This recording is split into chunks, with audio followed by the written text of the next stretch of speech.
Alam mo ba, pwede kang magpa-admit sa private hospital ng libre o mura gamit ang PhilHealth ngayong 2025. Oo, totoo yan.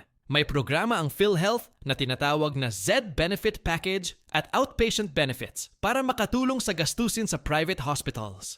Ano ang Z-Benefit Package? Coverage para sa major illnesses tulad ng cancer, heart surgery, dialysis, at stroke treatment.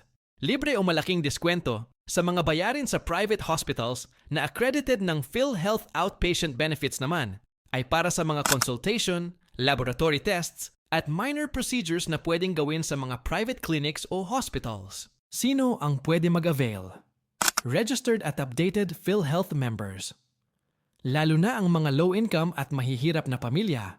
Paano mag-avail?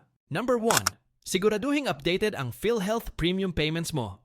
Number 2. Magpa-admit o magpa-consult sa PhilHealth accredited private hospital o clinic. At number 3. I present ang PhilHealth ID at mga kinakailangang dokumento sa hospital billing importanteng tandaan.